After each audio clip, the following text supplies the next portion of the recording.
Қайырлы күн. Бүгінгі сіздердің назарларыңызға бейне лекциямыздың тақырыбы ұлттық тағамдар және олардың пайдасы. Қымыздың емдік қасиеттері. Бейне дәрісіміздің мақсаты білімділігі, қазақтың ұлттық тағамдары, олардың маңызы және пайдасы, қасиеті туралы мағлұмат беру, тәрбиелігі, салауатты өмір салтына тәрбиелей отырып, қазақ ұлтының тағамдарын қадірлей білуге үйрету, дамытушылығы, ұлттық тағамдарды қалай дайындау керектігіне, оларды дұрыс пайдалана білуге дағдыландыру. Енді келесі бейне дәрісімізге келетін болсақ, жалпы қазақта ас адамның арқауы, ас жүрген жер береке, тату үйдің тамағы тәтті деген сияқты әртүрлі мақал-мәтелдер бар. Жер бетінде өмір сүретін әр халықтың өзіне тән дәстүрі, салты, әр халықтың өзінің ұлттық киімі, тағамдары болады. Қазақ халқы бұрын көшпелі өмір сүріп, мал шаруашылығымен айналысқан. Олар 4 түлік малды бағып, оны сауса сүт, сойса ет, мінсе көлік еткен, кисе киім етіп пайдаланған. Тамақтың ең құнарлысын, адам ағзасына қажеттісін ішіп жеген. Сондықтан біздің халқымыздың дені сау, батыр халық болған. Соның арқасында осы ұлан байтақ жерді көзінің қарашығындай сақтап, бізге мұраға қалдырған. Қазақ қонақжай халық. Қонақтың алдына барлық тәтті тағамын қойған. Бұл дәстүр ұрпақтан ұрпаққа жалғасып келеді. Қазақ халқы асты өте жоғары бағалаған, әрі қастерлей білген. Асқа байланысты салт дәстүрлер көп деп саналады. Мәселен, қонақ асы, табақ тарту, сарқыт, асар, тағы басқа бірнеше түрлері бар. Ырым бойынша дастарханға қойылатын дәмнен ауыз тимей кетуге болмайды. Қазақ дастарханына ұннан, сүттен, еттен жасалған тағамдар қойылатын болған. Қазақтың ұлттық тағамдарының ішінде еттің орны өте ерекше.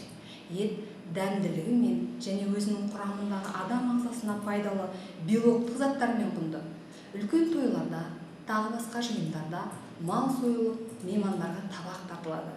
Алуан түрлі қуырдақ, сірне, ми палау, қазақша ет, бұқпа, көмбе, сырбаз, тағы басқа әр түрлі тағамдардың түрлері дастарханымыздың қадірін арттыра түседі. Біздің халқымыздың құрметті қонақтарға ұсынатын кәделі әрі орын бөлек тағамдары, тағы да айта кетейік, ең бастысы қазақша ет болып табылады. Оны бешбармақ деп атайды. Қазақтар сыйлы қонақтарға мал басын көрсетіп, табақ-табақ ет тартқан. Табақ тарту да үлкен өнер. Әр табақ қонақтың дәрежесі мен жасына, іліктік жолына, яғни нағашы, жиен, құдағи, қыз бала, ер бала деген сияқты сәйкес келіп тартылатын болған. Осыған орай табақ тарту бас табақ, сый табақ, күйеу табақ, келін табағы, жастар табағы, жай табақ болып бөлінеді. Аталған табақтарға сай ет сүйектері, яғни мүшелері болады. Ол мүшелерді ауыстыруға болмайды.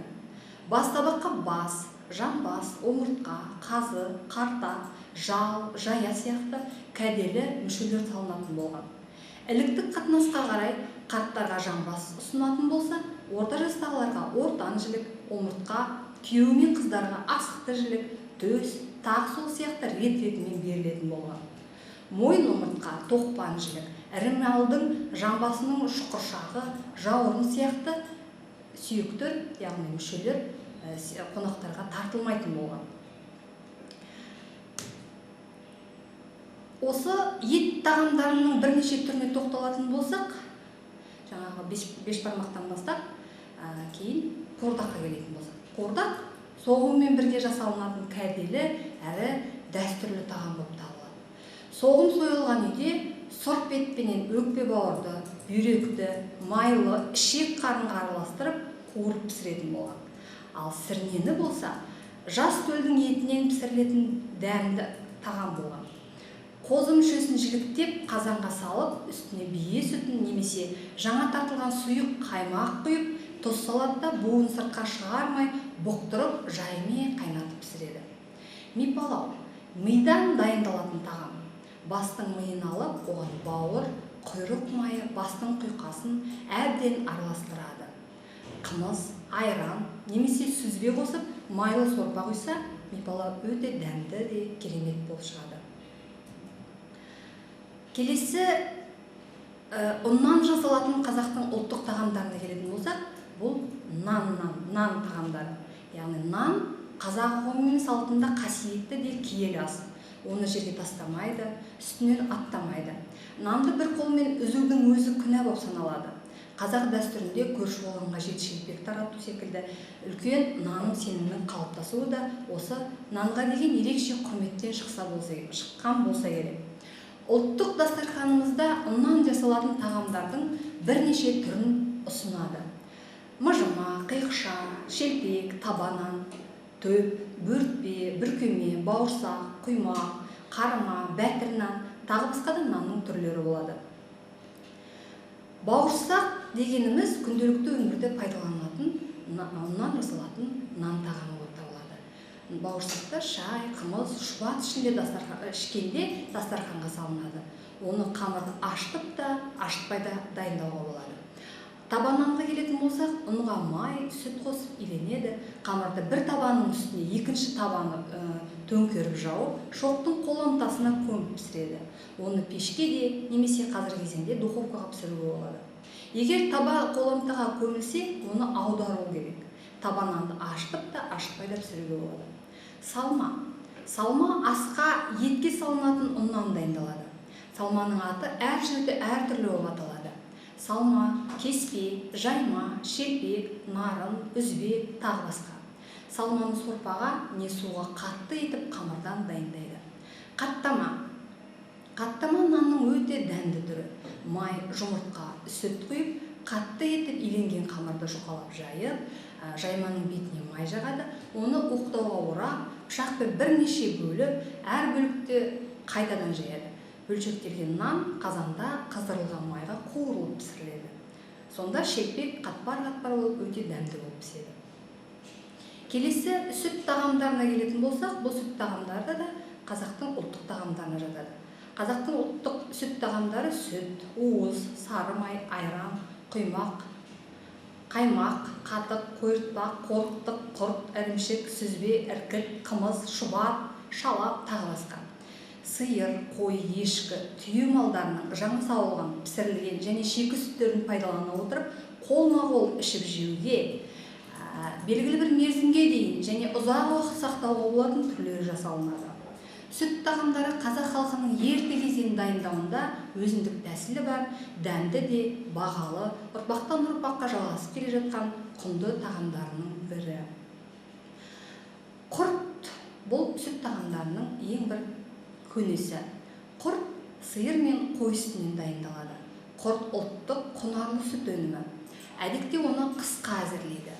Ежігей, қоңыр, қызыл түсті болатын қышқыл құрттың бір түрі.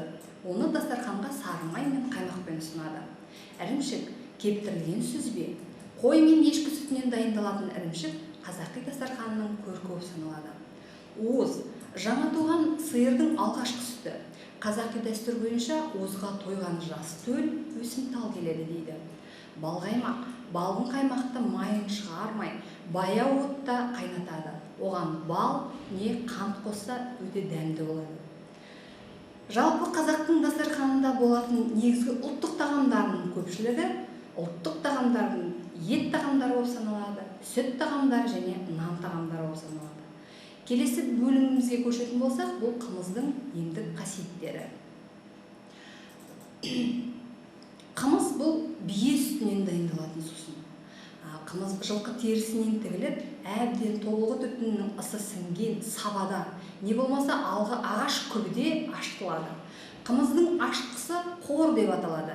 Дәкеге түйген қорды сабаға не күбіге салып, оның үстіне бір шелектей жаңа сауған салқын саумалды. Саумал дегеніміздің өзі биенің жаңадан сауылған сүті. Осы саумалды құйып, ыдыстың сыртын жылылап орап тастайды. Қор езіліп, саумалға тегіс тарағанда саумалдың дәмі қышқылданады. Сөйтіп жаңа қор жасалынады.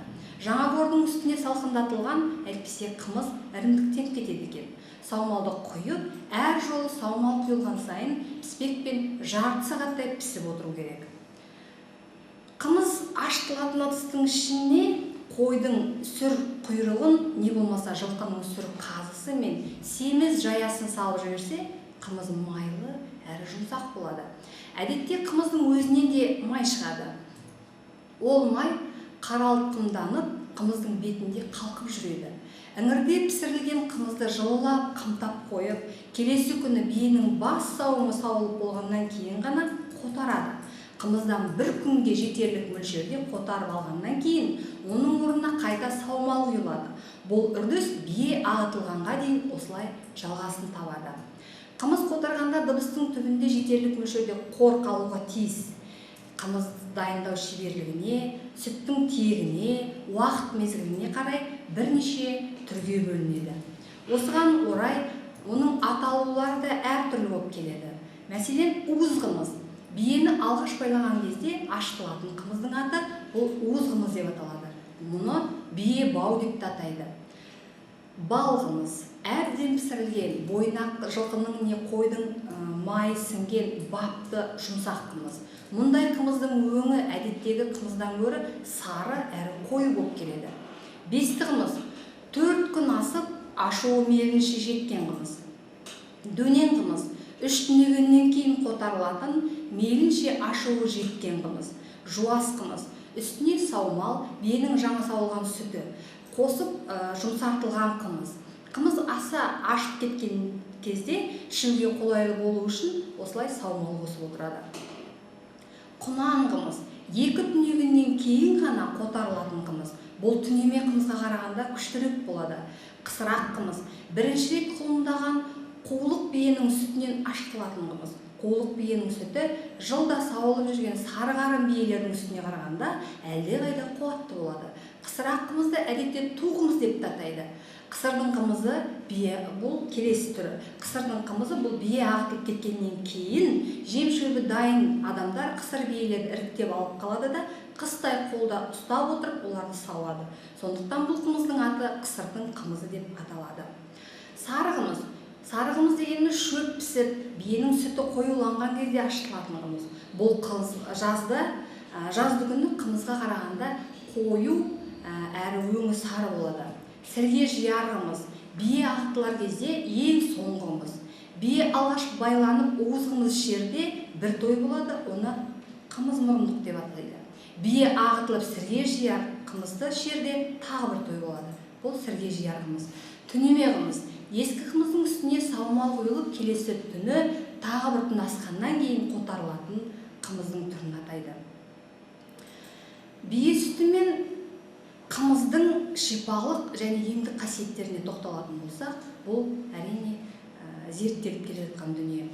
Бие сүтінен жасалатын қымыз ерте заманнан белгілі және ғажайып қасиеттермен танымал. Қымыз бұл азық-түлік. Бие сүтін ашыту арқылы арнайы ашытқымен алады. Оның құрамына сүт қышқылдық бактерия және сүт қышқылдық ашытқылар кіреді.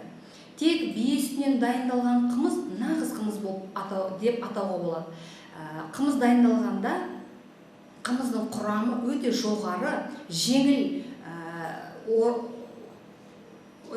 белоктарға бай болып келеді және майларға және көмірсуларға тағы да басқа бағалы дәрумендер кешеніне, минералды және биологиялық активті заттарға өте бай болып келеді. Нағыз қымыздың емдік қасиетімен қатар ауруларға шипа. Қымыз адам ағзасын жасартады, тіршілік күштерін көбейтеді, денсаулықты нығайтады, адамның жасушаларының жаңаруына үлкен үлес қосады және бір қатар аурулардың алдын алуға көмектеседі. Қымыз жүйке ауруларына бірден бір ем. Өйткені оның құрамында Б дәруменімен бірге B2, B12 дәрумендері көптеп кездеседі. Ал туберкулезбен ауыратын адамдардың қымызбен емделгенде сауығып кететіндігі де ол шындық. Қымыздың әсері бүкіл ағзаны өзгертеді. Физиологиялық және биохимиялық процестер күшейіп, зат алмасу қалпына келеді. Қымыздың құрамында сүт қышқылы бар. Соған орай тағамның құрамындағы белоктардың, майлардың, әртүрлі қанттардың жақсы қорытылуына ықпал жасайды. Ал құрамындағы көмір қышқылы аздығына қарамастан ас қорыту бездеріне әсер етіп, қарын сөлінің бөлініп шығуын тездетеді. Қымыз ішкенде тәбеттің ашылатындығы сондықтан. Сүттегі ең бағалы зат белок. Бие сүтінде ол 1,8-тан 2,2% дейін бар екен. Бие сүтінде адамның денсаулығына қажетті барлық дәрумендер бар. Әсіресе ол А және С дәрумендері. Сонымен қатар Б тобындағы дәрумендер, сонымен қоса Д, Е, Ф дәрумендері де кездеседі. Қорыта келе айтарымыз, қазақ халқы жалпы қонақжай халық. Әр қазақ азаматының ұлттық салт дәстүрі, әдет ғұрпы, тілі, діні, ділімен қатар ұлттық кең пейілді дастарханы бар. Үйге кірген адам дастархандағы тағамнан ауыз тимей кетуге болмайды. Қазақтың ұлттық тағамдары бұл ет, сүт, ұн өнімдерінен жасалады. Ет тағамдарына бешбармақ, қуырдақ, қарта, қазы, жалжая, тағы басқалар жататын болса, сүт тағамдарына ірімшік, құрт, май, ал ұн тағамдарына, ұннан жасалатын тағамдардың түріне бауырсақ, шелпек жатады. Қазақтың киелі сусындарының бірі әрине қымыз. Қымыз шипалы әрі дәрумендерге бай. Пайдаланатын әдебиеттер тізімі келесі слайдта көрсетілген. Назарларыңызға рахмет. Қош сау болыңыздар.